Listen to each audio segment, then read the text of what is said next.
Bismillah. Assalamualaikum warahmatullahi wabarakatuh.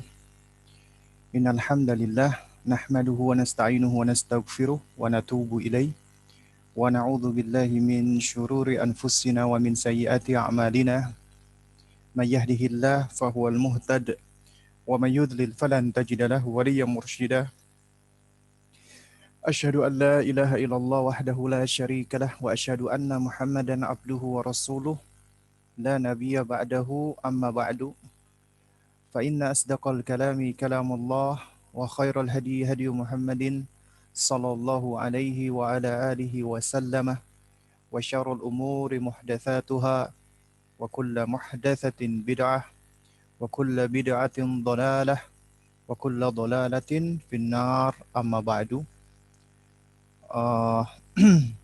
Jamaah sekalian yang dimuliakan Allah Subhanahu wa taala, alhamdulillah kita bersyukur kepada Allah Subhanahu wa taala yang mana di sore hari ini kita masih diizinkan Allah Subhanahu wa taala untuk bersua kembali, ya, melanjutkan kajian kita membahas buku Anak-anak Pun Harus Tahu.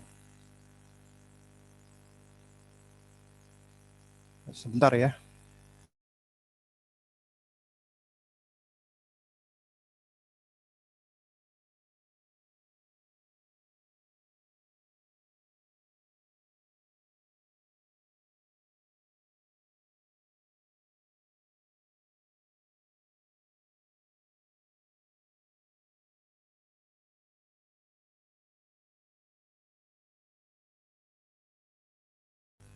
Baik ya.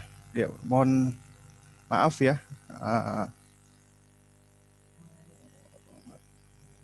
Sedikit gangguan teknis tadi barusan.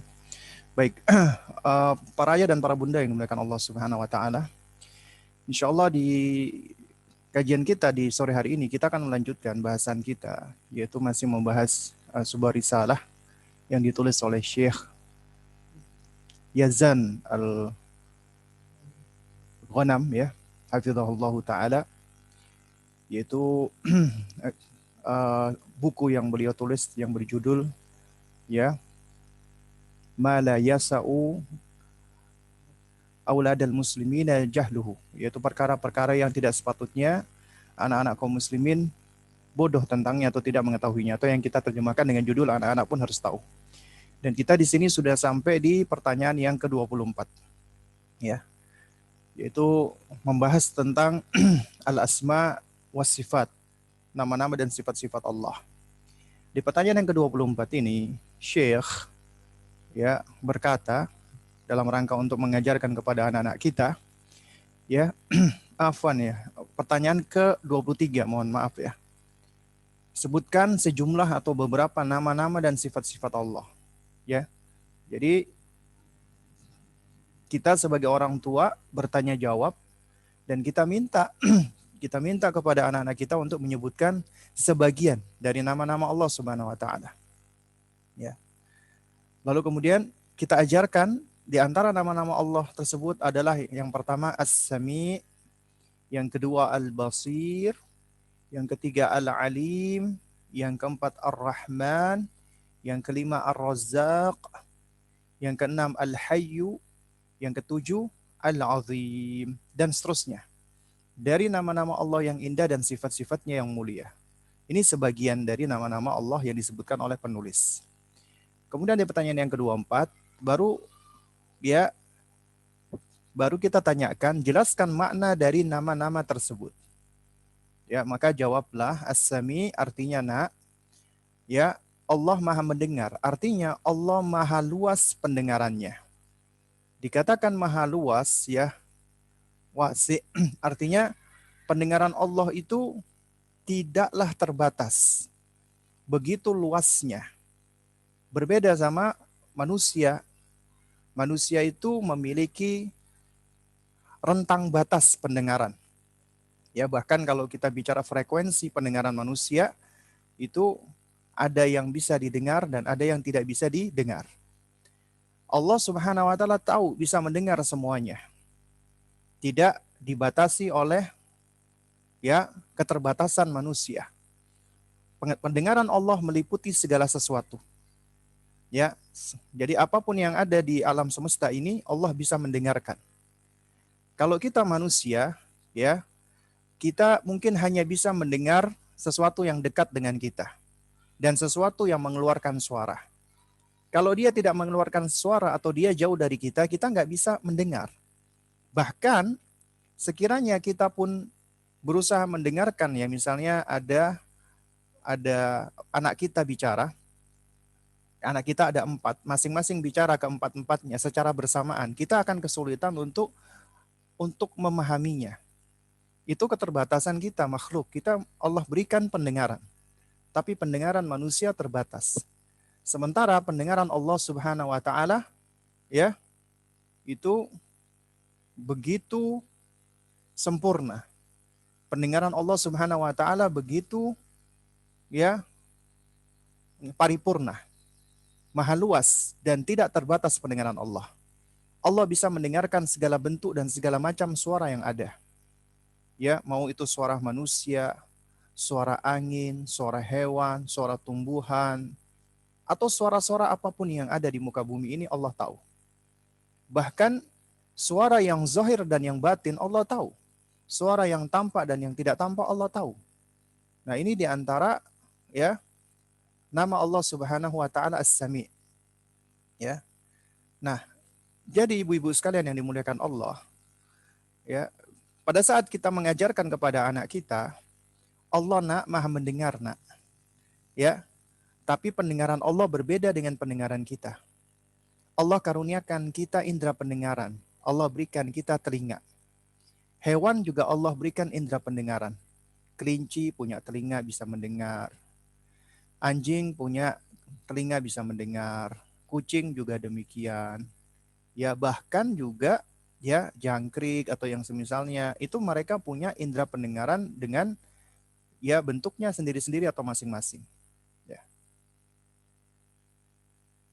Nah, itu pendengaran makhluk ciptaan Allah. Allah Subhanahu wa taala yang menciptakan kita dan pendengaran kita. Allah itu As-Sami', maha mendengar. Pendengaran Allah sempurna, tidak sama dengan makhluknya. Kalau kita memiliki keterbatasan, Allah tidak. Allah sempurna pendengarannya. Semua Allah bisa dengarkan. Nah, jadi diantaranya juga kita bisa bermain, ya, dengan anak-anak kita, khususnya anak-anak usia dini, ya. Kita bisa bermain, ya, dalam rangka untuk menstimulasi kognitif mereka, sekaligus juga keimanan mereka, agar mereka memahami bahwasannya apa yang dimaksud dengan pendengaran, bagaimana pendengaran kita sebagai manusia, baru kemudian kita arahkan Allah memiliki pendengaran yang sempurna. Misalnya contohnya bentuk permainannya, ya, mulai dari yang gampang-gampang dulu. Mungkin kita memperdengarkan berbagai macam suara. Ada suara angin, suara air mengalir, suara pantai atau lautan, kemudian ada suara jangkrik, suara burung, dan seterusnya. Ya, lalu kemudian juga kita juga bisa bermain, ya, misalnya ibu guru atau uminya, ya, bicara dengan berbagai macam intonasi dan juga dengan berbagai macam tingkat suara. Mulai dari suara yang jelas. Misalnya uminya atau gurunya bicara, "Kakak, kakak bisa mendengarkan Umi?" "Bisa, Mi." "Alhamdulillah. Allah berikan kakak telinga pendengaran, kamu bisa mendengarkan Umi berbicara." Nah, kalau sekarang bagaimana? Apa kakak bisa mendengarkan Umi? "Bisa, Mi, cuman suaranya pelan." "Alhamdulillah, Allah berikan kamu indera pendengaran." Ya. Jadi ketika Umi berbicara lirih, kamu masih bisa mendengarkan meskipun masih belum jelas. Nah, kemudian kita coba bicara berbisik-bisik. "Ayo, nak,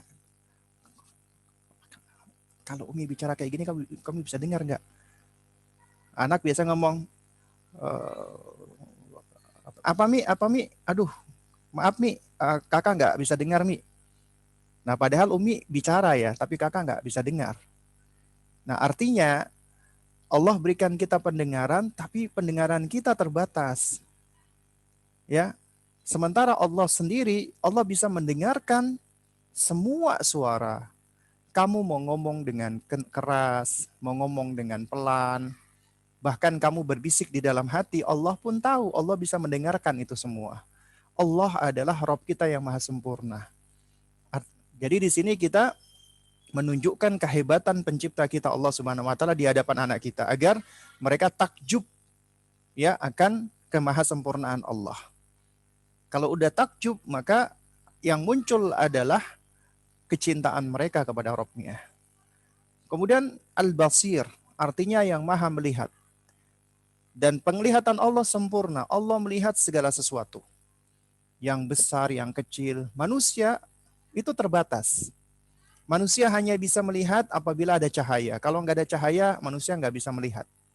Ya, manusia nggak bisa melihat sesuatu yang jauh. Ya, manusia hanya bisa melihat sesuatu yang mungkin bisa masih bisa dilihat oleh pandangan mata kita. Manusia nggak bisa melihat sesuatu yang kecil yang kasat mata. Ya, ini adalah keterbatasan penglihatan manusia. Allah berikan kita penglihatan.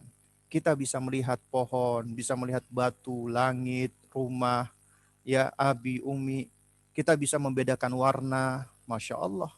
Ini adalah bagian yang harus kita stimulasi pada anak-anak kita tentang indera-indera sensoriknya, ya. Sembari kita ajak bermain mereka, kita stimulasi, tapi tetap pijakan-pijakan dan semuanya kita kembalikan kepada Allah Subhanahu wa taala. Artinya Allahu Azza wa Jalla yang memberikan penglihatan kepada kita. Dan Allah yang menciptakan penglihatan tersebut. Dan Allah Rabb kita, Tuhan kita, pencipta kita juga memiliki penglihatan, tapi penglihatan Allah berbeda dengan kita. Penglihatan Allah sempurna. Kalau di antara kita saja makhluk, ya manusia punya mata. Kemudian juga hewan punya mata.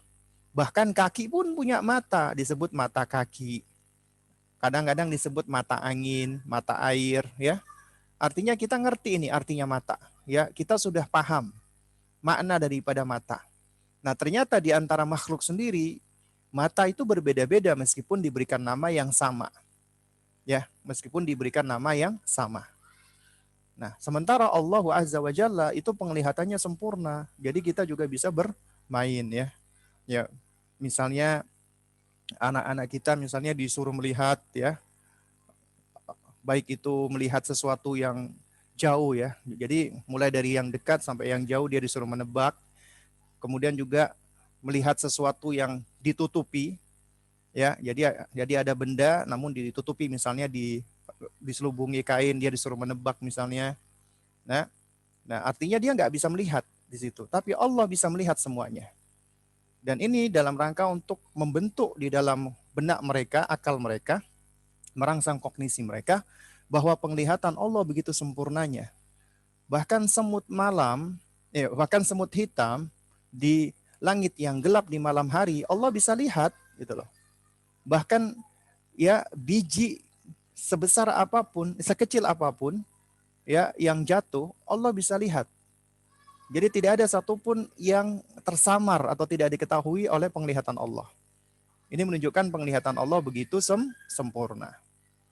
Ini adalah di antara metode kita mengajarkan hal ini. Ya Al-Basir, Allah Maha melihat. Karena As-Sami Al-Basir apabila kita ajarkan ini akan membangun muraqabah anak, merasa diawasi Allah.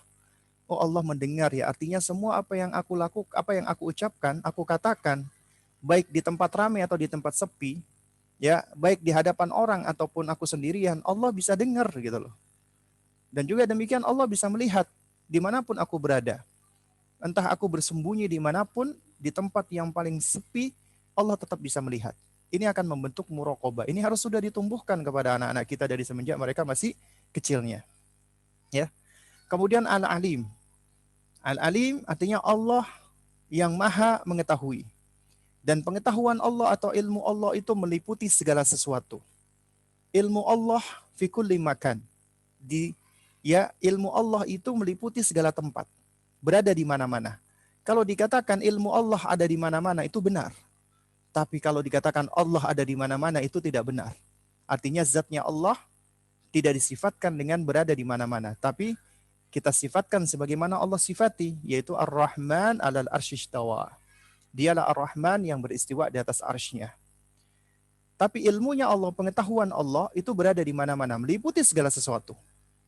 Yang telah terjadi, yang saat ini terjadi, yang akan terjadi, atau yang belum terjadi. Allah tahu semuanya. Ya. Nah, Al-Alim itu menunjukkan tentang sifat pengetahuan atau ilmu Allah yang sempurna.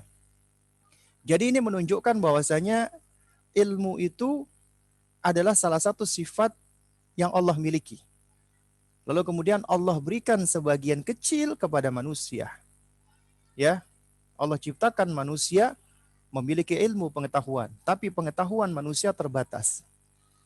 Dan Allah jadikan manusia ya awalnya bodoh, awalnya jahil, nggak punya ilmu. Dalilnya surat An-Nahl 78. Wallahu akhrajakum min butuni ummahatikum la ta'lamuna syai'ah. Allah keluarkan kalian dari rahim ibu-ibu kalian dalam keadaan kalian nggak punya ilmu sedikit pun. Artinya semua manusia dilahirkan nggak punya ilmu, bodoh, jahil. Artinya ilmu kita diawali dengan kebodohan. Dari nggak tahu, kemudian kita belajar, kita menjadi tahu. Semakin banyak kita belajar, semakin banyak kita tahu. Itu manusia. Allah ilmunya bersifat azali, tidak diawali dengan kebodohan.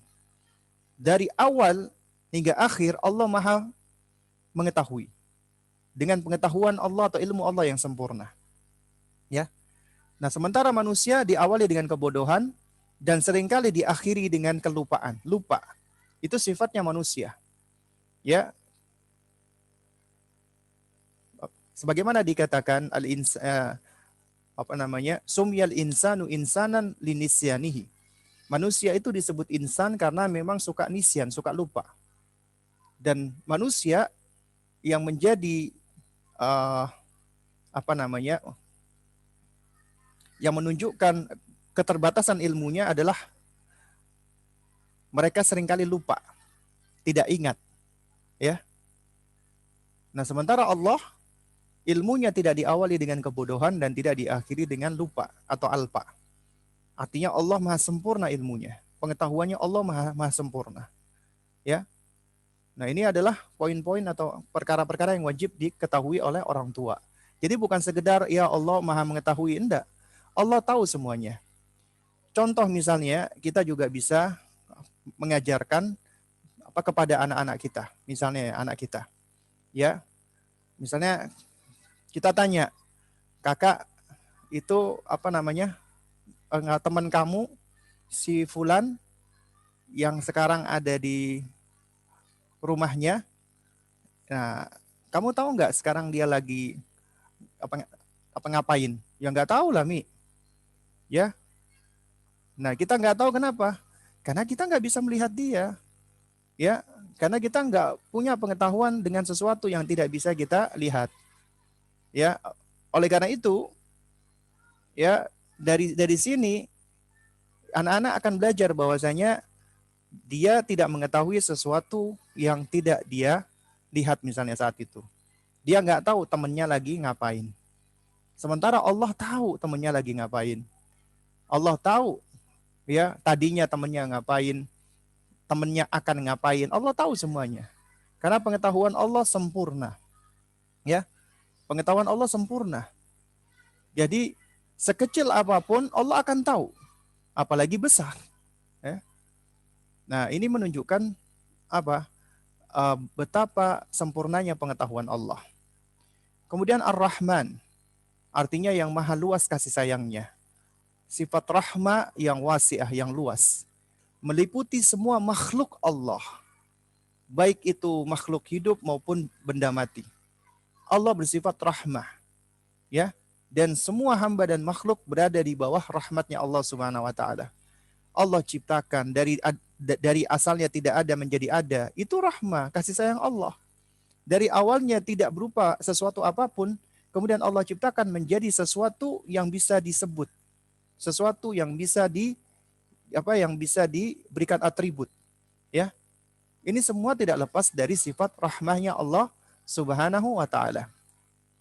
Kemudian Ar-Razzaq. Allah adalah yang maha memberikan rizki, yang menanggung rizki semua makhluknya. Ya, semua makhluk Allah yang memberikan rizki. Karena nggak ada makhluk yang bisa memberikan rizki untuk dirinya sendiri. Semuanya itu dari Allah. Manusia, jin, hewan, tumbuhan, semuanya. Allah yang menanggung rizkinya. Allah yang memberikan rizki. Ya, jadi ini untuk mengajarkan kepada kita dan anak-anak kita bahwa sejatinya semua yang kita peroleh, yang kita dapatkan itu dari Allah, rezeki dari Allah. Dan rezeki itu bukan cuman harta, bukan cuman benda atau materi, tidak. Tapi rezeki itu kesehatan, rezeki, punya anak rezeki, punya abi dan umi juga apa rezeki, ya.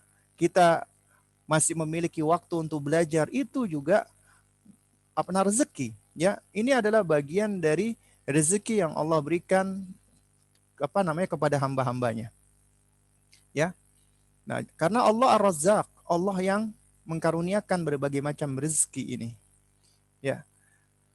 Bahkan Allah tanggung, ya, rezekinya semua hewan yang ada di langit dan yang ada di bumi, semua makhluk yang ada di langit dan yang ada di bumi, ya. Burung itu nggak perlu harus belajar, ya, maksudnya dia harus sekolah. Jadi cukup dia keluar pagi, sore pulang ke sarangnya sudah dalam keadaan kenyang. Allah yang berikan dia rezeki. Nah, ini harus sudah kita tumbuhkan di dalam diri anak bahwasanya Allah Ar-Razzaq. Sehingga kita minta dan kita ajarkan anak-anak agar selalu ya bergantung dan meminta rezeki kepada Allah Subhanahu wa taala. Kemudian Allah Al-Hayyu. Al-Hayyu artinya yang maha hidup, memiliki sifat hayat. Ya. Tapi sifat hayatnya Allah, sifat hidupnya Allah sempurna. Tidak diawali dengan kelahiran dan tidak diakhiri dengan kematian. Sementara semua makhluk pasti dilahirkan dan pasti akan mati. Allah tidak. Hidupnya Allah sempurna. Allah lam yalid wa lam yulad. Allah tidaklah melahirkan dan tidak pula dilahirkan. Ya. Dan Allah tidak akan mati. Ya. Allah maha hidup. Sifat hidupnya Allah ini melekat kepada zatnya Allah. Karena Allah maha sempurna. Kehidupan Allah sempurna. Berbeda sama makhluk. Makhluk itu kehidupannya adalah temporer, fana, sementara. Ya, dari asalnya tidak ada, Allah berikan nikmat hidup sehingga akhirnya mereka menjadi eksis, menjadi ada, menjadi terlahir. Kita ajarkan kepada anak-anak kita, ya, kamu nak, ya, dilahirkan oleh umi. Ya, dilahirkan oleh umi itu semua adalah atas karunia dari Allah Subhanahu wa taala. Allah yang ciptakan kamu. Ya, mulai dari kamu berada di perutnya umi, ya, mulai dalam bentuk nutfah, kemudian menjadi alaqah, menjadi mudghah dan seterusnya. Sehingga akhirnya di bulan keempat atau 120 hari Allah utus malaikat untuk meniupkan ruh kepada kamu sehingga kamu akhirnya menjadi hidup dan kamu pun dilahirkan, ya, dan kamu pun nanti juga kelak akan berkembang dewasa dan kita semua juga akan mati, akan meninggal dunia. Ya, kita diberikan Allah kehidupan, tapi kehidupan kita adalah sementara, temporer. Ya, sementara kematian itu sesuatu yang pasti akan datang, yang meyakinkan. Makanya di dalam Al-Quran ketika Allah Subhanahu wa taala mengatakan wa'bud rabbaka hatta ya'tiyakal yakin. Ya, sembahlah Rabbmu, ibadahi Rabbmu sampai datangnya al-yakin, artinya datangnya kematian. Kenapa? Karena kematian adalah sesuatu yang diyakini datangnya. Karena tidak ada satupun makhluk yang bisa luput dari kematian kecuali yang memang Allah Subhanahu wa taala tunda seperti iblis alaihi lanatullah. Namun dia tetap makhluk yang akan mati. Sementara Allah Azza wa Jalla adalah Rabb yang tidak akan mati. Allah adalah Rabb yang maha hidup. Ya, hidupnya tidak diawali dengan awal kelahiran dan tidak diakhiri dengan akhir kematian. Itulah Allah Subhanahu wa taala. Sifat hidupnya azali wa abadi, ya. Jadi sifatnya Allah, sifat hidupnya sempurna. Kemudian Al-Azim, yang maha agung, memiliki Al-Azama.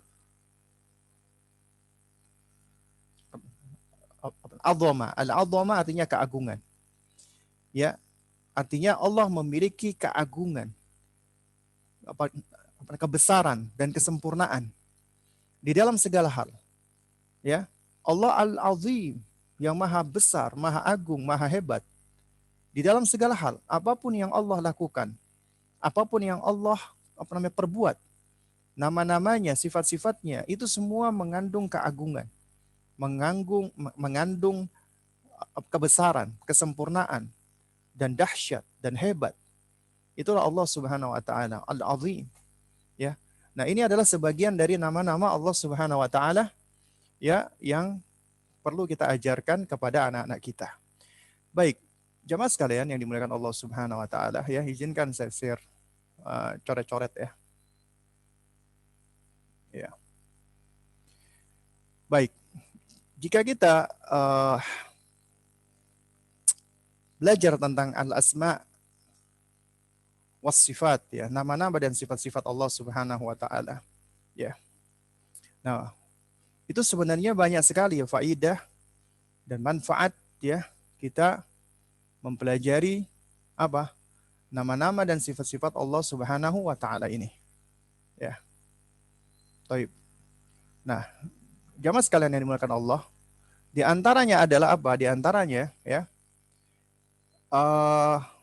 kita tahu nih, ya, pada saat kita mendidik anak kita, khususnya di usia awal-awal kehidupannya, usia tufulah, ya. Nah, yang pertama adalah usia sibyan, ya, 0 sampai 2 tahun, ya.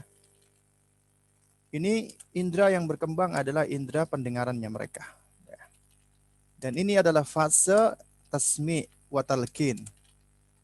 Maka sering-seringlah untuk memperdengarkan Al-Quran, zikir, termasuk nama-nama Allah Subhanahu wa taala.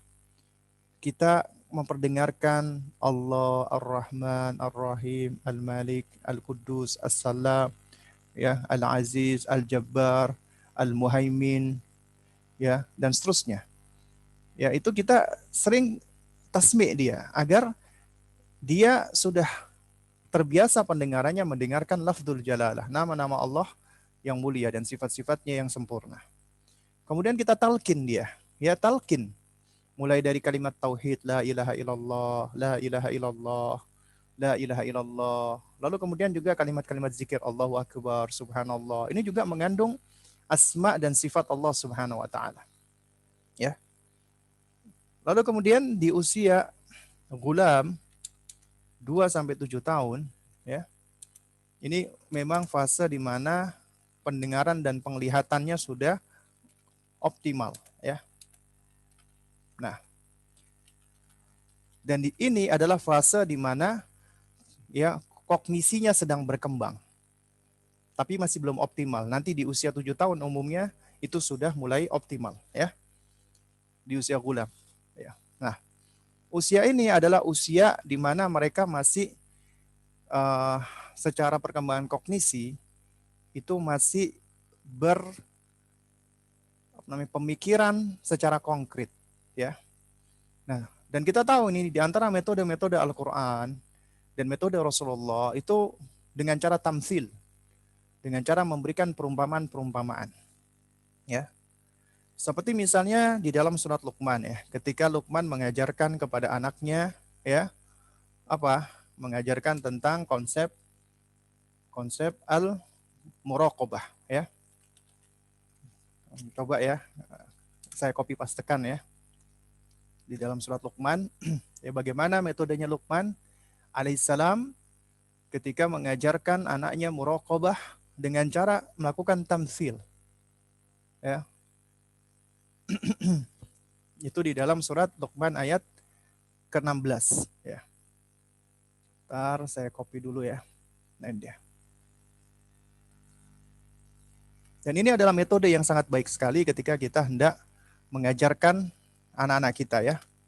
Ini fase di mana mereka itu lebih cenderung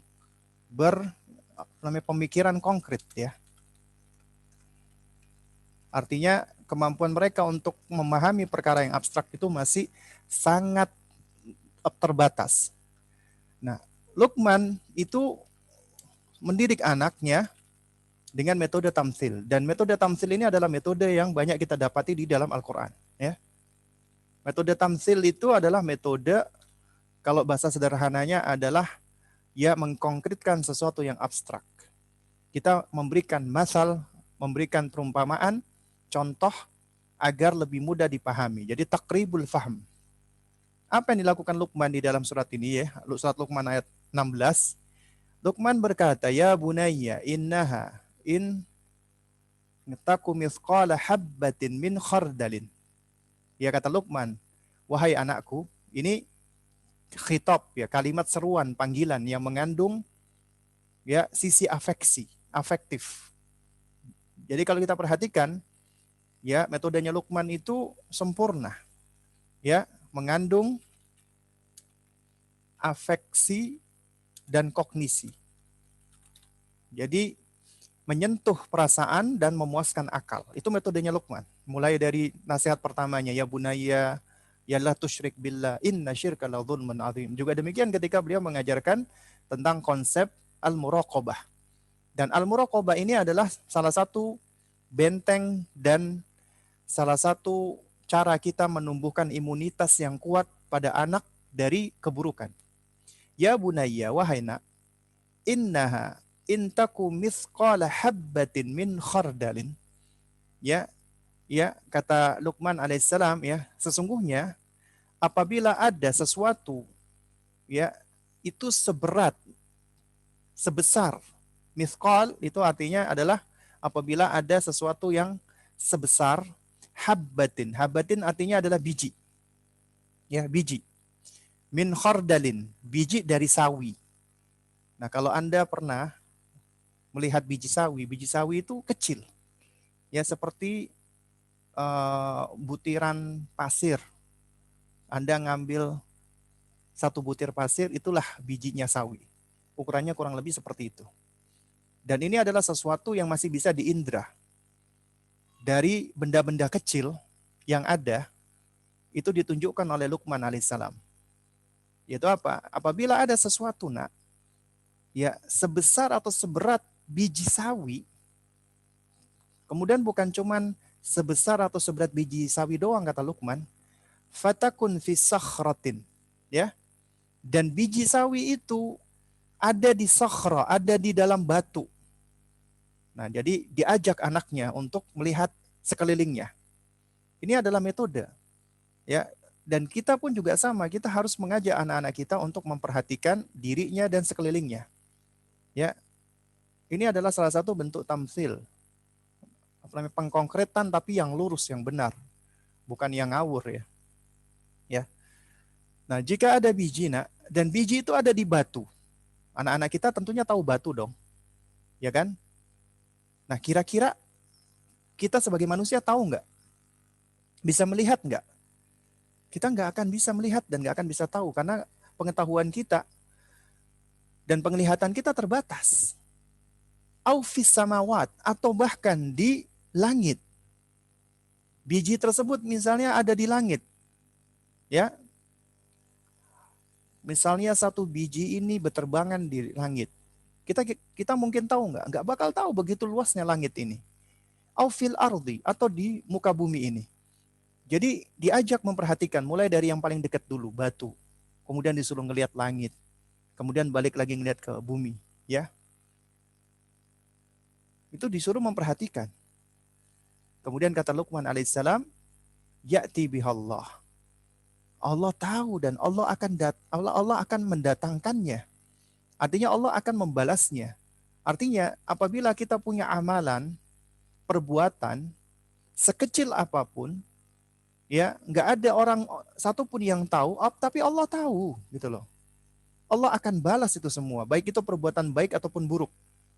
Ya, perbuatan baik atau buruk kita yang kita lakukan di tempat yang ramai atau di tempat yang sepi, atau kita berusaha untuk bersembunyi, mungkin orang-orang nggak tahu, tapi Allah tahu. Kenapa?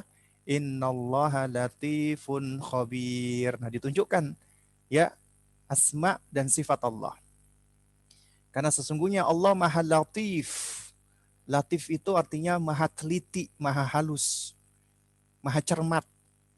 Allah itu begitu telitinya sehingga perkara-perkara yang sangat halus, yang sangat kecil Allah tahu. Allah ketahui secara cermat. Dan khabir, khabir itu artinya pengetahuan yang mendalam. Ya, makanya manusia yang dikatakan khabir, manusia yang berpengalaman. Pengetahuannya itu luas, mendalam. Nah, khabir artinya Allah begitu dalam ilmunya, begitu cermat pengetahuannya. Dan ini diajarkan Luqman alaihissalam kepada anaknya. Ini metode yang luar biasa sekali, jamaah sekalian. Ya. Nah, jadi ketika Anda ingin mengajarkan kepada mereka tentang betapa besarnya Allah, betapa agungnya Allah, betapa hebatnya Allah, betapa luar biasanya Allah, diajarkan melalui sejumlah nama-nama dan sifat-sifat Allah.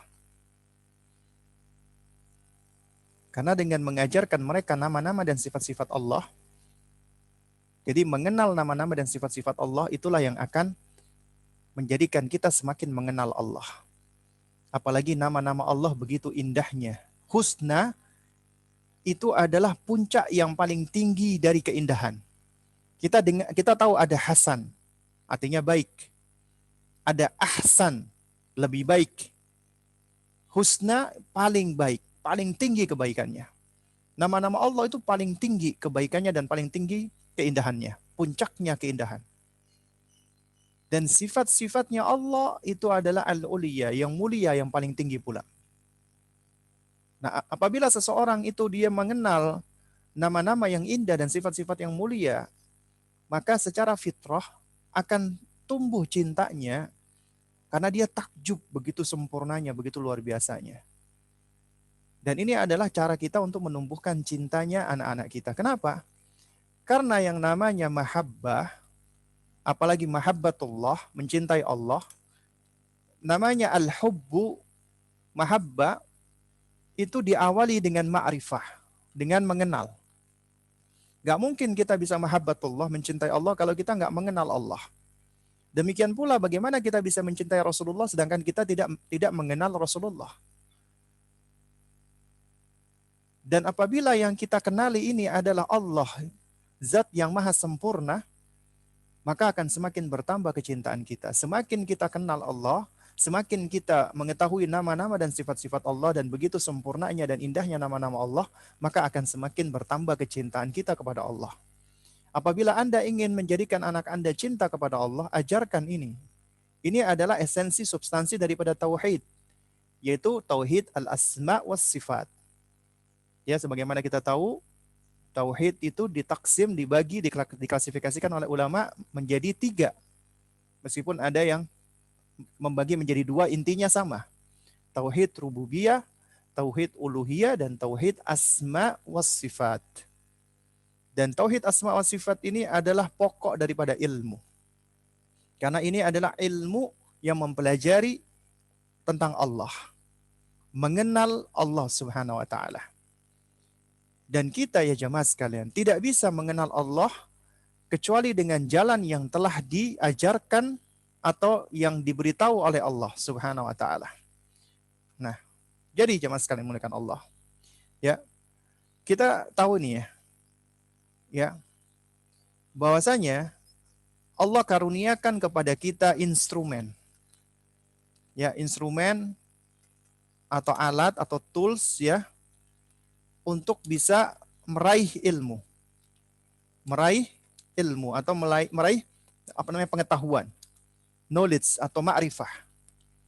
Allah berikan kepada kita indera pendengaran, penglihatan, dan pemahaman. Itu adalah instrumen yang Allah berikan kepada kita agar kita bisa punya ilmu. Dan Allah ajak kita untuk melakukan pengamatan, observasi. Makanya di Quran itu banyak sekali disebutkan kata-kata dengan kata yara, yubsir, dan dan yang semisalnya, ya. Ya, kata apa namanya? Yanduru atau yaro, artinya melihat. Allah mengajak kita untuk melihat, ya. Di antaranya contohnya misalnya, ya, wa fi anfusikum afala yubsirun. Dan ada pula tanda-tanda Allah di dalam diri di dalam diri kalian, ya. Dan tidakkah kalian melihatnya, memperhatikannya? Kita diajak untuk memperhatikan karena Allah berikan, ya, instrumen kepada kita untuk bisa menetapkan pertama eksistensi Allah itu melalui apa? Melalui dua tanda yang telah Allah berikan, ya. Dua ayat atau dua tanda, ya. Yaitu apa? Yaitu tanda atau ayat kauniyah. Nah, ayat kauniyah ini artinya makhluk Allah, ciptaan Allah Subhanahu wa taala. Ketika kita memperhatikan diri kita dan apa yang ada di alam semesta, itu secara fitrah, secara logika akal sehat akan menetapkan bahwasanya itu semua tidak mungkin ada dengan sendirinya. Gak mungkin terbentuk dengan sendirinya. Tidak mungkin itu semua terbentuk secara spontan begitu saja tanpa ada yang menciptakan. Gak mungkin. Gak mungkin sama sekali. Nah, ayat kauniyah ini menunjukkan akan adanya eksistensi Allah. Kita menetapkan ada pencipta kita. Ya. Dengan memperhatikan ayat-ayat kauniyah, maka kita akan semakin memperhatikan betapa besarnya Allah Azza wa Jalla melalui ciptaannya. Lalu kemudian Allah turunkan kalamnya, firmannya. Ya, ucapannya disebut dengan ayat qauliyah, yaitu Al-Quran. Dan Allah utus nabinya, Allah utus rasulnya untuk menyampaikan hal ini. Ini adalah dua ayat yang menunjukkan sifat rahmanya Allah. Sifat kasih sayang Allah kepada hamba-hambanya. Allah Azza wa Jalla ingin, ya, agar hamba-hambanya ini mau mempergunakan instrumen yang telah Allah berikan agar mereka bisa, ya, menuju kepada Allah, mendekati Allah Subhanahu wa taala. Ini juga diberikan kepada anak-anak kita. Nah, oleh karena itu anak-anak di usia gulam ini ketika penglihatan mereka itu sudah sempurna, maka kita harus stimulasi. Ya. Kita stimulasi dan ini yang akan, ya, yang akan membentuk kognisi mereka. Dan akal apabila tidak distimulasi dan diberikan pijakan diniyah, itu bisa menjadi musibah. Karena itu anak-anak yang dari usia dininya nggak pernah diajarkan agama dengan alasan, ya namanya aja anak-anak masih usia konkret, belum bisa ngerti abstrak. Masalah akidah, masalah abstrak nanti aja deh ketika dia sudah usia 7 atau 10 tahun. Ya, baru diajarkan masalah akidah. Ini keliru besar. Akhirnya apa? Akalnya si anak itu, ya, menjadi liar dikhawatirkan. Kenapa liar? Karena fitrahnya tidak ditumbuhkan dan akalnya tidak diterangi dengan wahyu Allah dari semenjak awal kehidupannya. Akhirnya akalnya menjadi liar. Maksudnya gimana liar? Maksudnya dia berusaha untuk membayangkan dan menjangkau sesuatu yang tidak bisa dijangkau oleh akalnya. Dia akan memikirkan. Terus yang menciptakan Allah siapa ya? Terus Allah ini bagaimana kok bisa ada ya? Kemudian siapa yang menciptakan Allah? Kemudian nah ini adalah akal yang liar. Sesuatu yang berusaha untuk dinalar tapi nggak mampu. Akalnya siapapun di muka bumi ini nggak akan bisa menjangkaunya. Nah, oleh karena itu makanya akalnya manusia itu terbatas. Dan akal manusia akan lurus dan terang bersinar apabila disinari oleh wahyu Allah Subhanahu wa taala, tunduk dengan wahyu Allah. Ya. Nah, oleh karena itu makanya memang ada dalil di dalam agama kita, dalil akli dan dalil nakli. Dalil nakli adalah dalil yang berasal dari Al-Qur'an dan Sunnah. Dalil akli adalah kita mempergunakan logika akal sehat kita. Ya. Dan menetapkan Allah bisa dengan dalil nakli dan dalil akli. Ya. Nah, jadi jamaah sekalian yang dimuliakan Allah, usia anak-anak tufulah Ini adalah momen yang tepat bagi kita untuk mengajarkan mereka sejumlah nama-nama dan sifat-sifat Allah Subhanahu wa taala. Baik, jamaah sekalian yang dimuliakan Allah Subhanahu wa taala. Ya. Uh, Kalau ditanya ya, apa sih pengaruhnya kita mengajarkan nama-nama dan sifat-sifat Allah Subhanahu wa taala ya.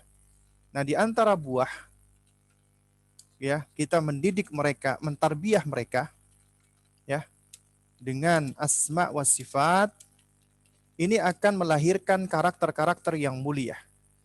Karena apa? Nama-nama dan sifat-sifat Allah adalah nama-nama yang sempurna. Kenapa demikian? Karena apabila anak-anak itu dia mengenal Rabb-nya, mengenal Allah, ya,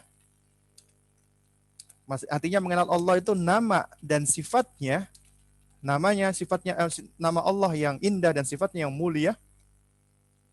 Lalu kemudian dia paham maknanya, ya, paham maknanya. Artinya kita bukan cuma mengajari mereka hafal doang, tapi harus ngerti gitu loh. Untuk mengajarkannya yaitu tadi diantaranya dengan cara kita melakukan tamsil, tapi bukan tasbih ya, bukan menyerupakan sifat Allah dengan makhluk, tidak ya. Tapi kita melakukan tamsil adalah tamsilul makna. Jadi menunjukkan madlul. Madlul itu artinya sesuatu yang ditunjukkan dari sifat tersebut. Ya. Dan ini akan menjadikan anak semakin mengenal Allah, dan ini akan membuahkan apa? Mahabbatullah. Ya, akan membuahkan mahabbatullah. Mereka akan cinta kepada Allah Subhanahu wa taala. Dan kalau mereka sudah cinta kepada Allah ini adalah motornya ibadah. Ya, motornya ibadah yang akan menggerakkan mereka untuk senang beribadah. Ya, mereka akan senang sholat, senang baca Quran dan seterusnya. Ya. Dan kemudian dari situ juga akan lahir ya roja, mereka mengharap balasan cinta ridhonya Allah, dan mereka akan khauf, takut apabila Allah murka dan marah. Ini adalah buah yang luar biasa. Kemudian juga ya mengenal Allah Subhanahu wa taala ini ya, itu juga akan menumbuhkan menumbuhkan kepada anak kita muraqabatullah. Muraqabatullah. Merasa diawasi Allah Subhanahu wa taala. Dan muraqabatullah ini adalah ibadahnya orang-orang yang ihsan. Kita tahu ya di dalam hadis Jibril, ketika Jibril mendatangi Nabi SAW bertanya tentang akhbirni anil Islam, anil iman, anil ihsan. Ya Muhammad, ya sampaikan kepadaku apa itu Islam, apa itu iman, dan apa itu ihsan. Kata para ulama, ini adalah termasuk tingkatan di dalam Islam. Tingkatan yang paling rendah adalah muslim. Kemudian tingkatan yang tinggi adalah mukmin. Tingkatan yang paling tinggi adalah muhsin. Apa makna ihsan? Kata Nabi SAW ketika ditanya oleh Jibril alaihissalam, akhbirni anil ihsan. Apa jawaban Nabi?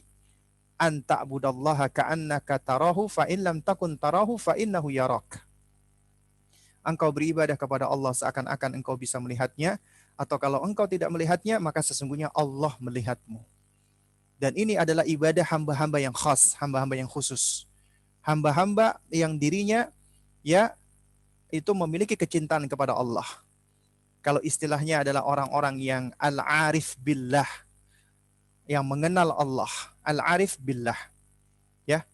Ini adalah ya ibadahnya orang-orang yang spesial. Dan ini sudah bisa ditumbuhkan kepada anak-anak kecil. Dari semenjak kecilnya, muraqabatullah. Menumbuhkan muraqabah. Ini adalah metodenya Luqman. Dan ini ya jamaah sekalian akan menjadi imunitas yang kuat. Ya. Imunitas yang kuat anak-anak dari keburukan-keburukan yang ada di muka bumi ini. Dan ini yang akan menumbuhkan ya karakter-karakter yang positif, yang baik. Ya. Menumbuhkan karakter yang positif. Kok bisa? Karakter yang hebat. Contoh misalnya, kita ajarkan kepada anak kita, nah Allah itu al-alim, Allah itu maha mengetahui. Ya. Berarti ilmu adalah sifatnya Allah.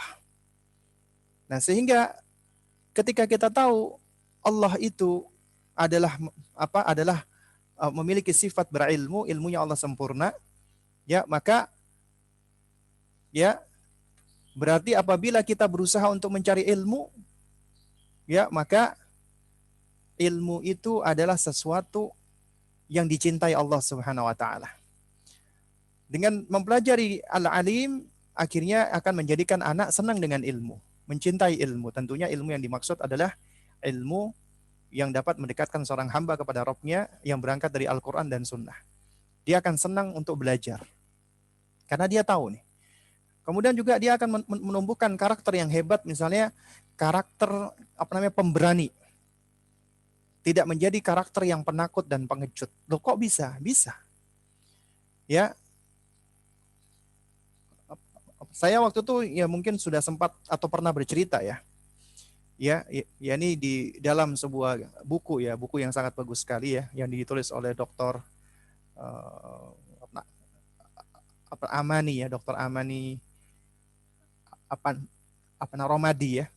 Judulnya adalah ya Atfaluna wa hubbullah, ya anak-anak kita dan cinta kepada Allah. Nah, itu di bagian akhir itu ada kisah-kisah nyata.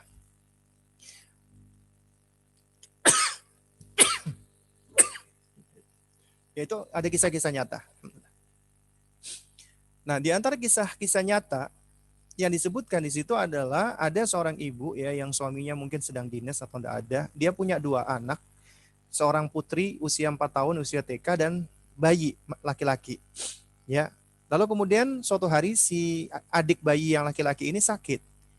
Lalu kemudian si ibu ini dia berusaha untuk menurunkan panasnya, ya, jadi demam, udah dikompres tapi panasnya tidak turun-turun. Lalu akhirnya dia konsultasi lah sama temennya yang dokter, akhirnya dia harus beli obat. Ketika dia harus beli obat, ya dia harus ke apotik, ya, maka dia nggak bisa bawa ini anaknya. Akhirnya dia dengan berat hati meninggalkan anaknya. Dia pesan ini ke anaknya yang tua, yang perempuan tadi usia 4 tahun, kakak, Umi mau keluar ya, Umi mau keluar sebentar saja, Umi mau beli obat buat adik. Akhirnya ya sudah, dibolehin sama kakaknya. Uminya bilang, Umi nitip ya adik ya. Jadi adiknya ditaruh di atas semacam ranjang yang bisa diayun ya. Jadi kalau adik nangis nanti cuman tinggal didorong aja. Akhirnya keluar si ibu ini, singkat cerita dia di apotik. Nah, ketika habis beli obat itu nggak taunya ada hujan atau ya pokoknya hujan, sempat mati lampu. Akhirnya si ibu ini sempat khawatir dengan anaknya. Lalu segera dia tancap gas pulang. Sampai di rumah ya dia buka pagarnya dengan segera, kemudian dia langsung segera berlari ke anaknya. Ketika dia ngelihat anak yang perempuan ini langsung peluk ya. Jadi si ibu ini dia langsung meluk dan minta maaf ke anaknya.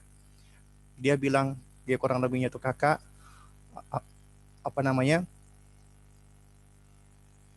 Umi minta maaf ya kak, sudah meninggalkan kamu sama adik ya. Terus kemudian dipandang wajah anak perempuannya ini. Terus dilihat, terus ibunya kaget, kok nggak ada wajah seperti ketakutan. Terus uminya bilang gini, dia minta maaf, nak, maafin Umi ya, yang sudah membuat pasti kamu menjadi takut tadi ya. Ketakutan. Ketika hujan, ketika hujan sama mati lampu tadi. Lalu kemudian yang menakjubkan adalah jawaban si anak ini. Ya, si anak ini dia bilang apa? Umi, kakak nggak takut tadi Umi. Kakak nggak nangis. Masya Allah. Karena ada Allah yang selalu melihat aku. Allah menjaga aku Umi. Allah Al-Hafiz. Maha menjaga, maha melindungi, maha memelihara. Dan ini adalah buah dari mengajarkan muraqabatullah kepada anak. Anak menjadi pemberani, gak takut. Karena ya jamaah sekalian, para ayah dan para bunda yang dimuliakan Allah. Kita ini sebagai orang tua, memang tugas kita adalah memelihara anak kita. Tapi kita gak bisa memelihara anak kita 24 jam, menjaga dia 24 jam. Karena kita makhluk, kita memiliki keterbatasan. Tapi yang bisa menjaga mereka 24 jam adalah Allah penciptanya. Sehingga seharusnya kita lebih banyak bergantung kepada Allah. Nah, dan yang saya maksud bergantung bukan artinya kita meninggalkan ikhtiar, tidak. Namun hendaknya hati kita lebih banyak iktimat bersandar kepada Allah berkenaan dengan anak-anak kita. Kita banyak mendoakan anak kita, ya, kita bermunajat kepada Allah Subhanahu wa taala. Itu di antara cara-cara agar bisa menumbuhkan apa? Menumbuhkan karakter-karakter yang hebat pada anak-anak kita, ya. Dan juga masih banyak lagi contoh-contoh lainnya ya jemaah sekalian. Ya, contohnya misalnya anak belajar Allah itu adalah apa namanya? Al-Qawi yang maha kuat, ya. Berarti artinya yang maha kuat, Dzul Quwah, Allah memiliki kekuatan. Dan ini akan apa? Mendorong, ya, seorang muslim untuk juga bisa menjadi kuat sesuai dengan kapasitasnya dan kemampuannya untuk tidak menjadi orang yang lemah, ya. Karena Allah menyukai hamba-hambanya yang kuat, ya. Lalu kemudian juga Allah bersifat apa? Al-Ghafur, Maha Pengampun. Artinya siapapun yang meminta kepada Allah, meminta maaf, istighfar kepada Allah sebesar apapun dosanya, Allah ampuni. Ini juga akan menumbuhkan karakter yang hebat. Yaitu apa? Kita menjadi sosok yang pemaaf. Ya, sosok yang apa? Yang ketika ada orang yang keliru, yang salah, dia minta maaf, kita berbesar hati. Mau untuk memaafkannya. Ini akhlak yang baik ini ya jemaah sekalian. Ya, akhlak yang baik. Ya. Lalu kemudian misalnya ketika dia belajar, Allah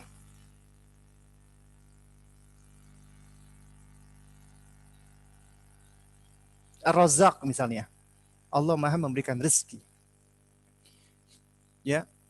Dan ini akan apa? Akan menumbuhkan karakter di dalam dirinya bahwasanya rezeki itu datangnya dari Allah Subhanahu wa taala. Sehingga dia tidak takut apabila ya apa maksudnya dia nggak takut kalau nanti dia nggak dapat rezeki atau dia dapat susah karena dia yakin Allah Maha Adil. Ya, Allah Maha memberikan rezeki. Asalkan kita berusaha maka Allah akan berikan rezeki. Sehingga hidupnya menjadi tumak nina, tenang, tentram, damai. Ini apabila Anda mentarbiah anak Anda dengan memperkenalkan anak-anak dengan asma dan sifat Allah, itu luar biasa ya jemaah. Nah, tapi berkenaan dengan mengajarkan asma wa sifat, ini memang ada kaidah-kaidahnya di dalam ya ahlu sunnah. Dan ini mungkin ya apa nama waktunya kurang kurang ini ya kurang kurang cukup ya kalau kita bahas ya. Karena memang ini butuh sesi khusus dan memang apa namanya saya memang ini ya sudah punya punya program daurah yang ketiga ya dari daurah yang sudah kita laksanakan. Pertama daurah tauhid, yang kedua daurah mubda Luqman. Itu insya Allah kita akan mengadakan daurah ketiga, yaitu bagaimana mentarbiah anak-anak dengan mengajarkan tauhid asma wa sifat. Dan apabila orang tua memahami tentang kaidah-kaidah di dalam asma wa sifat dan apa namanya pengaruhnya baik bagi apa namanya pribadi, individu ataupun bagi masyarakat, itu akan bisa membangun karakter dan apa namanya peradaban yang luar biasa. Asalkan kita mau kembali kepada Islam yang murni, yang diserukan oleh Nabi kita yang mulia Muhammad bin Abdullah alaihi salatu wassalam. Baik ibu-ibu sekalian dan bapak-bapak yang dimuliakan Allah Azza wa Jalla, ya dikarenakan sudah pukul 5 ya, mungkin kita buka sesi tanya jawab ya. Yang ingin bertanya silakan, atau yang sudah ada pertanyaan ya juga di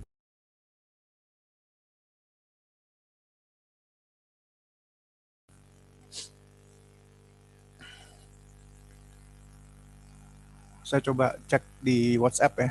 Biasanya masuk di WhatsApp.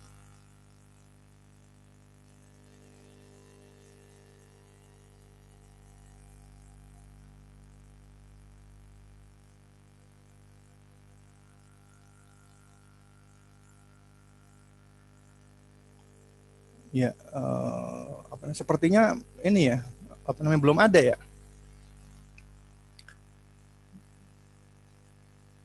Coba saya lihat di chat yang di grup sini ya.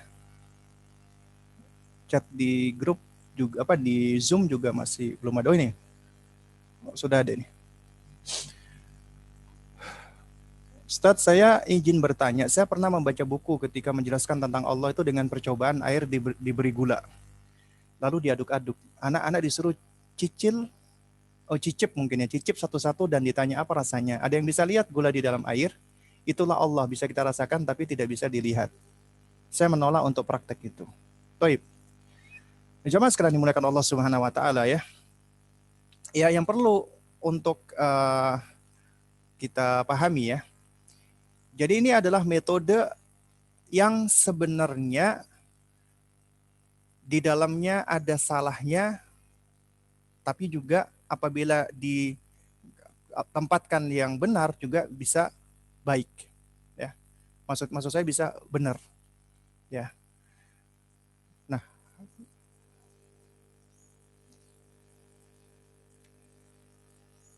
ya, jamaah sekalian yang dimuliakan Allah Subhanahu Wa Taala. Jadi sebenarnya begini ya, ya. Kalau kita lihat dari pertanyaan ini, ya, ini kan sebenarnya hendak atau bermaksud untuk melakukan tamtsil, tapi keliru. Jatuhnya kepada tasbih, menyamakan Allah Subhanahu wa taala. Yaitu dengan kata ya itulah Allah bisa kita rasakan tapi tidak bisa dilihat. Allah bisa dilihat. Allah bisa dilihat tapi tidak di dunia ini, nanti di akhirat. Makanya ahlu sunnah menetapkan adanya akidah melihat Allah Subhanahu wa taala. Ijma ini. Itu apa namanya? Ru'yatullah. Allah bisa dilihat. Ya. Nah, kemudian ya, jamaah sekalian yang dimuliakan Allah, ya, di sini ada kesalahkaprahan. Kesalahkaprahannya adalah apa? Pada saat ingin menunjukkan tentang Allah, namun dengan kesimpulan yang keliru, yang salah.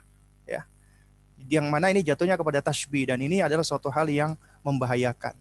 Tapi kalau kita ingin mengajarkan, artinya begini loh, kita ingin mengajarkan bahwasanya sesuatu yang tidak bisa kita lihat, sesuatu yang tidak bisa kita dengar, ya, yang nggak bisa kita indra, itu bukan artinya tidak ada. Ya, itu bukan artinya sesuatu itu nggak ada. Contoh misalnya begini, ya. Di dalam kaidah itu disebutkan bahwasanya, ya, sebentar ya.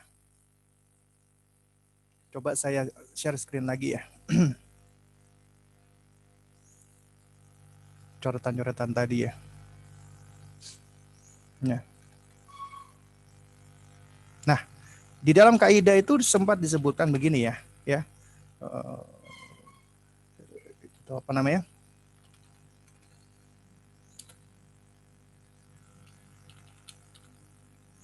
Itu ada ilmi bisyai'in, ya. Laisa, ya. Al-ilmu bil, itu Adam, ya.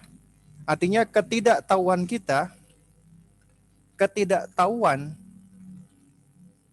ya tentang sesuatu bukan artinya sesuatu itu nggak ada. Nah, ini adalah di antara kaidah yang seringkali disebutkan oleh para ulama, ya. Jadi kita nggak tahu tentang sesuatu misalnya karena kita nggak bisa melihat, bukan artinya sesuatu itu nggak ada gitu loh. Contoh misalnya begini, ya. Suatu hal yang jelas-jelas menyalahi logika akal sehat, ya, misalnya kita mengatakan ya bahwasanya di balik tembok atau di balik ya pagar itu ya, tembok itu tidak ada apa-apanya. Kenapa? Karena kita nggak bisa melihat sesuatu yang ada di balik tembok itu. Berarti sesuatu nggak ada. Ini adalah suatu kesimpulan yang keliru, ya. Karena bisa jadi di balik tembok itu ada pohon, tumbuhan, tanaman, atau yang lainnya. Artinya ketidaktahuan kita tentang sesuatu bukan artinya sesuatu itu nggak ada. Itu kaidah, gitu loh. Ya, itu adalah kaidah. Nah, juga apa sama ketika kita ingin membantah orang-orang ateis yang berpemahaman materialistis misalnya, yang mana mereka itu adalah manusia-manusia yang tertipu dengan apa? Dengan akal dan indranya. Karena begini loh, perkara gaib ya, perkara-perkara yang tidak bisa diindra ya, atau perkara yang kasat mata ya, atau yang nggak bisa kita lihat langsung ya. Ini adalah ujian bagi indranya manusia. Ujian. Nah, ternyata ada manusia-manusia itu yang mereka ya ketika diuji dengan perkara gaib, mereka menolaknya. Mereka menolak, artinya mereka menolak sesuatu yang nggak bisa mereka indra. Inilah orang-orang ateis atau yang semisalnya. Jadi mereka ya menolak sesuatu yang nggak bisa mereka lihat. Ya, karena apa? Karena akalnya mereka tidak mendapatkan cahaya atau wahyu. Karena sesuatu yang nggak bisa mereka lihat, nggak bisa mereka saksikan, sehingga ya kadang-kadang mereka minta bukti. Buktikan kalau misalnya Tuhan itu ada dan semisalnya. Padahal keberadaan mereka itu merupakan bukti adanya Tuhan gitu loh. Ya, jadi mereka menolak perkara-perkara gaib. Ya. Adapun yang kedua adalah mereka yang yang berlebihan di dalam menetapkan perkara yang kasat mata dengan apa? Dengan khayalan, imajinasi. Ya, khayalan, imajinasi, fantasi, mitos dan yang semisalnya. Jadi mereka menetapkan perkara-perkara gaib dengan ini, khayalan, imajinasi, fantasi.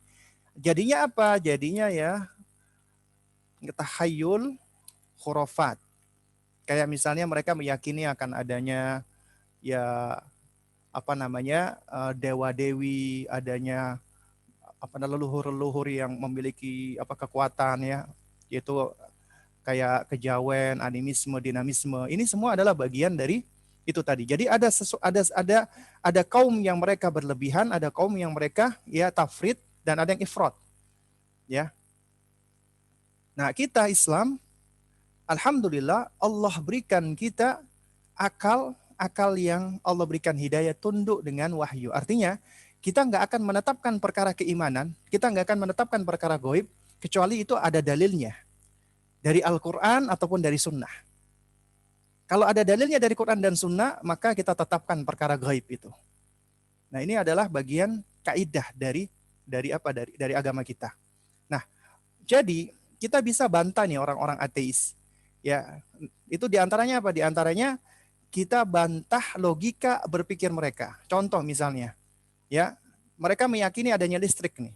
Kalau Anda tantang mereka untuk memegang kabel listrik yang dicolok, kemudian kulitnya yaitu dikupas sehingga kelihatan dalamnya ya, kelihatan timahnya, disuruh pegang, itu mereka nggak akan berani. Padahal nggak ada apa-apanya di situ, nggak ada baunya, nggak ada yang bisa dilihat ya. Tapi mereka meyakini kalau memegang itu bisa kesetrum. Kenapa? Mereka meyakini adanya listrik. Padahal mereka nggak bisa mendeskripsikan listrik. Juga demikian. Ya, kita meyakini adanya oksigen. Meskipun kita nggak bisa melihat nih bagaimana oksigen. Karena oksigen adalah sesuatu yang tidak berwarna dan nggak bisa dilihat. Ya. Tapi tetap meyakini akan adanya oksigen. Juga demikian. Air yang dikasih garam diaduk, gula diaduk ya, itu bisa diicipin, ini rasanya manis, rasanya asin. Padahal air itu bening misalnya, ya. Artinya kita nggak bisa melihat ada sesuatu di dalam air tersebut. Nah, tapi ternyata ya ketidaktahuan kita tentang sesuatu itu tidak menunjukkan sesuatu itu tidak ada. Ini baru benar kaidah seperti ini. Ya. Nah, ini kalau kita tunjukkan untuk membuktikan Allah itu ada dengan metode atau cara seperti ini, itu baru benar, diperbolehkan. Tapi kalau mengatakan bahwasanya itulah Allah, ya. Jadi seperti yang disebutkan di dalam pertanyaan ini ya. Apa disebutkan apa tadi? Coba saya buka lagi dari mana chatnya. Ya. Nah, mana tadi? Afwan ya, sudah jauh. Oh, ini dia. Nah, lalu dikatakan itulah Allah bisa kita rasakan tapi tidak bisa dilihat, ya. Ini adalah kesimpulan yang tidak benar, ya. Adalah kesimpulan yang tidak tepat gitu loh. Jadi intinya begini loh. Ya, dengan adanya alam semesta, dengan adanya kamu, Nak, dengan adanya Abi, adanya Bunda, adanya semua apa yang bisa kita lihat, itu menunjukkan adanya pencipta gitu loh. Jadi kita nggak perlu sulit-sulit untuk bikin eksperimen seperti ini. Kita cukup misalnya, ya, coba kita ajak anak-anak ngomong, Nak, menurut kamu bola ini, ya misalnya bola ya, menurut kamu bola ini, Nak, itu bisa ada dengan sendirinya ataukah ada yang bikin? Pasti logikanya dia akan mengatakan ada yang buat, ada yang bikin gitu loh. Nggak mungkin itu bola ada dengan sendirinya, nggak mungkin. Lantas bagaimana dengan bumi dan seisinya gitu loh, ya. Nah, jadi intinya gini loh, kita ingin melakukan pembuktian, ya, dalam artian itu bahwasanya sesuatu yang tidak bisa kita saksikan bukan artinya tidak ada. Nah, itu baru benar. Tapi kalau langsung diambil kesimpulan itulah Allah, bisa kita rasakan. Nah, ini adalah suatu hal yang nanti bisa berbahaya gitu loh. Bagaimana cara mengajarkan anak agar tidak takut sama monster? Anak-anak kenapa takut sama monster? Ya, bisa jadi karena dia ditakut-takuti atau bisa jadi karena dia melihat sosok monster di dalam baik yang dia dengar ataupun yang dia lihat, baik itu dari TV atau dari gadget, dia ngelihat sosok monster. Dan manusia secara tabiat memang takut dengan hal-hal yang mengerikan, yang menakutkan. Seperti monster itu kan mengerikan. Tapi uniknya anak-anak, ya, itu kalau kita perhatikan ada loh yang mereka karena ngelihat monster itu malah seneng, ya. Jadi kayak ngelihat dinosaurus, ada di anak-anak seperti ini, dan juga anak-anak yang ketika melihat monster dia itu takut karena ngeri gitu loh, karena menakutkan. Nah, apa yang kita lakukan? Yang kita lakukan adalah, ya, jadi jangan langsung kita memberikan label dasar kamu penakut. Masa kamu sama itu aja takut? Jangan. Kita coba tanya sama dia, adik kenapa takut, Dek? Oh, bentuknya menakutkan ya, bentuknya mengerikan ya. Jadi nggak apa-apa. Kita ajarkan dia untuk mengenal emosinya dan mengenal perasaannya dia. Dia harus tahu perasaannya dia ketika dia takut, emosinya dia. Nah, tapi kita harus gali itu. Kenapa dia takut? Kemudian baru kita arahkan, ya. Kita arahkan bahwasanya kita nggak perlu takut sama monster-monster seperti itu. Kenapa? Karena ada Allah yang selalu menjaga kita. Allah akan menjaga hamba-hambanya yang soleh, hamba-hambanya yang berbakti. Nah, ini yang seharusnya kita tumbuhkan. Jadi jangan langsung kita melabeli ya. Nah, jadi misalnya dia ditakutin oleh sepupunya, monster kah, cerita horor kah atau yang misalnya, ya. Nah, lalu kemudian setelah itu baru kita juga bisa menyampaikan monster-monster seperti itu nggak ada. Nggak ada, itu nggak ada, itu bohongan semua, ya. Itu semua adalah bohongan gitu loh. Nah, ini memang suatu hal yang kita nggak bisa cuman sekali menyampaikan, dua kali anak-anak langsung menerima, tidak. Jadi memang butuh kesabaran dari kita dan kita tetap membersamai dan mendidik mereka. Tuh, ini pertanyaannya masih lanjut nih. Lalu saya jelaskan bahwa monster itu nggak ada dan Allah selalu melindungi kita, tapi sejak itu anak saya jadi takut gelap, ya. Ya jamaah sekalian ya, manusia itu secara tobi'i memang takut sama gelap. Jangankan anak, Anda pun juga atau kita pun kalau misalnya gelap sendirian juga kita bisa takut di situ. Nah, yang berperan di situ adalah apa? Adalah dari faktor internal kita, keimanan kita. Semakin kita meyakini tentang tentang kebesaran Allah, Allah Maha menjaga, Allah Maha memelihara, maka itu ketakutan-ketakutan kita ini akan bisa disingkirkan atau diminimalisir. Ini adalah bagian dari apa? Bagian dari uh, sifat tabiat manusia yang memang secara asal manusia itu secara tabii normalnya takut gitu loh. Ustadz, out of topic tentang akikoh. Ada hadis yang mengatakan Rasulullah mengakikohkan dirinya sendiri. Ini hadisnya dikatakan oleh para ulama tidak sahih, ya. Hadisnya dikritis oleh para ulama tidak sahih, ya, sehingga tidak bisa dijadikan landasan bagi kita untuk mengakikohi diri sendiri. Hadisnya tidak sahih. Apalagi nih, bagaimana kaidah toilet training di dalam Islam untuk anak batita, berarti di bawah 3 tahun, agar bisa beralih dari BAB dan BAK di toilet sejak dini. Ya intinya begini loh, kita mengajarkan anak, karena agama kita agama sempurna. Adab itu diajarkan mulai dari semenjak dini, ya. Tapi mengajarkan adab tidak dengan menggegas, tapi harus dengan step by step, ya, dengan tadarruj, ya. Anak-anak ketika masih di bawah 3 tahun misalnya, kita harus melihat ini bagaimana kemampuan mereka, ya, bagaimana tentang tentang motorik mereka, ya, dan yang semisal itu, untuk melihat, ya, kemampuan mereka dalam hal istinja gitu loh. Jadi ya kita pelan-pelan kita ajarkan mereka tentang toilet training, kita ajarkan adab masuk kamar mandi, keluar kamar mandi, caranya istinja, mempergunakan tangan kiri dan seterusnya. Ini memang hal-hal yang harus sudah kita ajarkan, ya. Ustadz, jika anak sudah diberikan pemahaman atas 99 Asmaul Husna, 99 itu, ya, Asmaul Husna, ya, itu bukanlah pembatasan. Artinya nama-nama Allah itu tidak dibatasi hanya 99, ya. Tapi memang datang di dalam hadis, ya, ini memang bahasanya cukup panjang, ya, sebagaimana kata Imam An-Nawawi rahimahullah, ya, man ahsoha, siapa yang menghitungnya atau menyebut 99 dari nama-nama Allah yang jumlahnya tidak terbatas, ya, karena nama-nama Allah itu tidak terbatas. Ada yang Allah ajarkan kepada kita dan ada yang Allah tidak ajarkan, ya, Allah simpan. Dan nama-nama Allah itu tidak dibatasi 99, tapi siapa yang menghitung menyebut 99 Asmaul Husna ini, nah itu yang disebutkan di dalam hadis tadi, ya, agar makna-maknanya tetap terjaga di hati dan pemikiran anak. Apakah setiap hari tetap perlu halaqah Asmaul Husna dengan anak? Berapa dari nama-nama tersebut? Saya ingin tahu usia paling efektif memperdengarkan Al-Quran untuk anak dengan niatan agar anak hafal Al-Quran usia berapa, ya.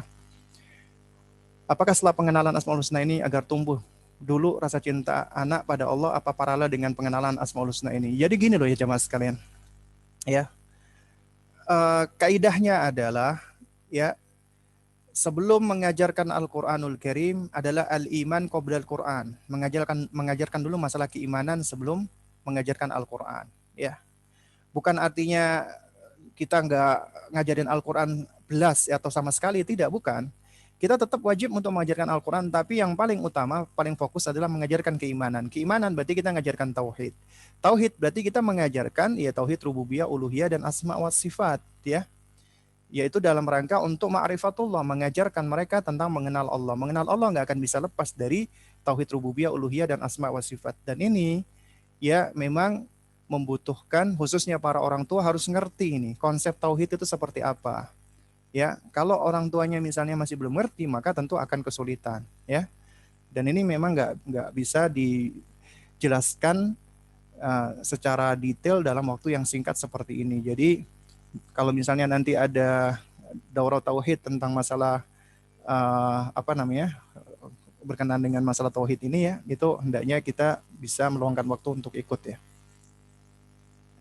Ustadz, Ana tentu ingin masuk surga dan berusaha selalu baik, tapi di dunia kan ada saja orang-orang yang zalim. Ana dan suami sering berselisih karena perbedaan sifat. Kadang khawatir anak melihat ini juga. Mohon pencerahan. Suami suka menasihati bahwa Rasulullah SAW tidak marah atau membalas kalau ada orang yang menyakiti beliau. Tapi menurut Ana, suami tapi menurut ana suami apa namanya terlalu ekstrim. Hasilnya terlalu mengalah dan kurang mempertahankan haknya. Misalnya ada yang ngambil haknya atau misalnya beliau beli sesuatu tidak sesuai, diterima saja, tidak komplain. Beliau tidak mau ribut, mengalah saja Ustadz. Ya, mohon arahan Ustadz. Jazakallah khairan. Toib.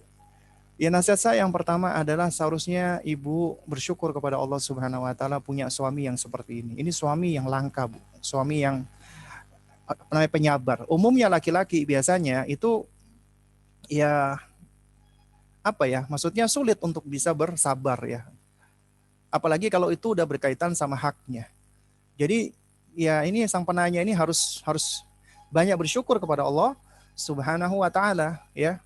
Karena punya suami yang sangat namanya penyabar ya. Dan yang namanya kita bersabar dan mengalah, mengalah itu bukan artinya kalah, bukan. Ya, bisa jadi mungkin tampak kita ini mazlum, kita dizolimi, ya. Tapi kalau misalnya kita itu ya dengan apa ya, dengan halal ini ya, itu kita misalnya apa namanya kita merasa apa namanya ridho misalnya, ya kita tidak mempermasalahkan, ya maka ini insya Allah adalah ya di antara karakter atau sifat-sifat yang baik ya. Sebenarnya itu baik ya. Jadi gini loh manusia ya, ketika misalnya haknya diambil, haknya dirampas, dia dizalimi ya, itu memang boleh dia menuntut haknya, boleh dia membalas yang sama, boleh ya. Dia membalas sama seperti yang telah dilakukan sebelumnya itu dia boleh boleh saja di situ gitu loh. Ya, boleh. Tapi yang lebih baik adalah apabila dia apa namanya memaafkannya, ya. Dan dia membalas dengan apa? Dengan cara yang baik ya. Idfa billati hiya ahsan. Ya balaslah dengan cara yang lebih baik ya. Nah, jadi kalau ibu punya suami seperti ini ya harus disyukuri ya. Nah, apa namanya? Jadi kalau misalnya suami saja tidak mempermasalahkan ya apa namanya? Ya kita juga berusaha untuk juga belajar dari bagaimana cara suami untuk itu tadi untuk apa ya? Untuk tidak apa namanya? Tidak mempermasalahkan gitu loh. Nah, tapi harus dibedakan loh sama orang-orang yang sifatnya pasif ya. Jadi gini, ada orang-orang yang sifatnya pasif, dia nggak suka untuk konflik dikarenakan memang apa? Dikarenakan memang bagian dari ada apa namanya traumanya dia. Ini beda ya, ini beda ya. Meskipun sebenarnya ya, ketika dia menjauh dari konflik itu adalah suatu hal yang baik gitu loh. Cuman kalau seandainya dia selalu selalu apa namanya mengalah dan tidak mau mempertahankan haknya, ya ini juga suatu hal yang dikhawatirkan juga nggak baik dikarenakan apa? Karena ya seharusnya seorang mukmin itu adalah orang yang memang memiliki apa ya memiliki keberanian dan apa namanya kekuatan. Kalau memang itu adalah al-haq kebenaran, dia harus sampaikan, ya. Ya. Jadi ini adalah dua hal yang patut kita apa namanya perhatikan dan yang paling ngerti tentang tentang suami adalah istrinya. Maksudnya tentang sifatnya dia. Jadi dia melakukan ini yang mendorong dia itu apakah apakah memang orangnya sifatnya memang apa namanya legowo ataukah memang itu ada dari sifat-sifat dirinya yang memang dia memiliki apa traumatik dan dia takut untuk berkonflik atau yang semisalnya ini ya yang paling tahu adalah dari siapa dari orang yang paling dekat di antara istri. Ustadz, Asmaul Husna kan jumlahnya banyak dan hanya Allah yang tahu. Apakah ada metode atau panduan nama mana dulu yang dipelajari? Kami memulai dengan yang sering didengar atau diucapkan anak dari Ar-Rahman Ar-Rahim. Lalu memulai dari yang ada di surat Juz 30 Ar-Rabb Al-Ilah. Mohon penjelasannya. Jazakallah khair ya wa jazakillah khair. Baik. Ini adalah di antara pertanyaan yang bagus ya. Dan ini juga metodenya sudah bagus ya. Misalnya contohnya begini ya. Ini Saya contohkan ya. Ya, kita share lagi ya. Misalnya kita melajari surat Al-Fatihah. Ya, dari surat Al-Fatihah ini ternyata kita sudah bisa mengekstrak sejumlah nama-nama dan sifat-sifat Allah. Pertama dari kata basmalah. Di situ kita sudah dapat nama Allah. Ya kan? Kemudian nama Ar-Rahman. Kemudian namanya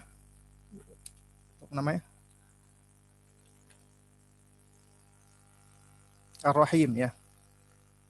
Kemudian Malik Yaumiddin, Al-Malik ya. Lalu kemudian apa lagi? Ya. Kemudian Al-Ma'bud ya. Yaitu yang diibadahi ya.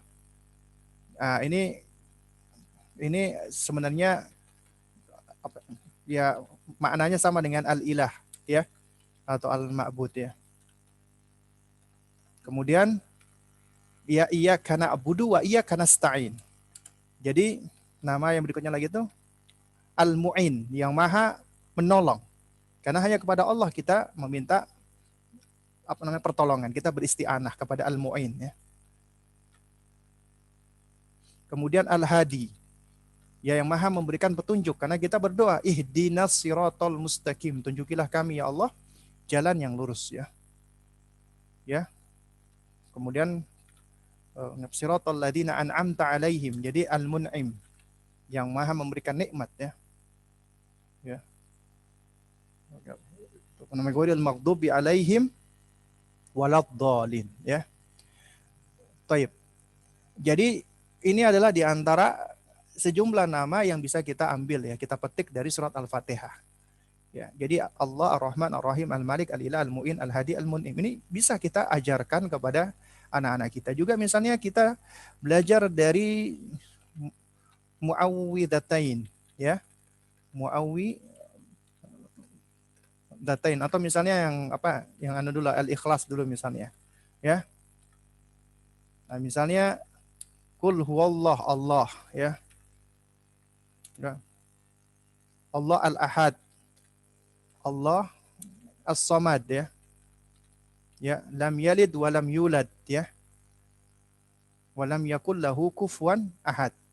Nah, jadi ini sebenarnya nama-nama yang bisa kita ambil dan juga mungkin sifat-sifat yang bisa kita petik ya dari surat-surat pendek. Ya, ini untuk mengajarkan kepada mereka sejumlah nama-nama dan sifat-sifat Allah.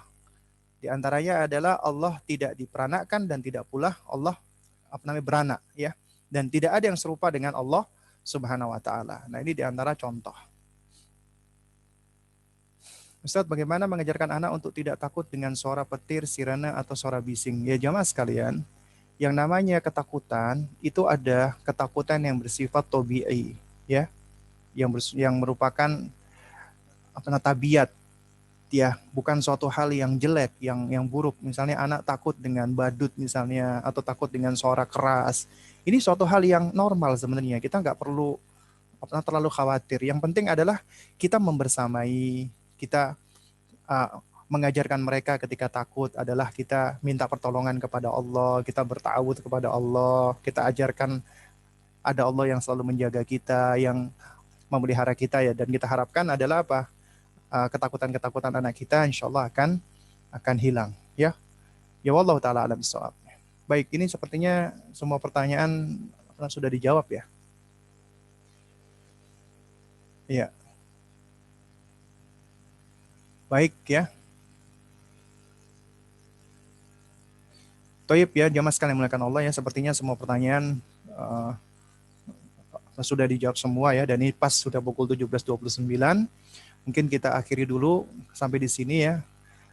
Jika ada hal-hal yang kurang berkenan ya, mohon dimaafkan, karena yang hak datangnya dari Allah, yang batil datangnya dari diri saya pribadi.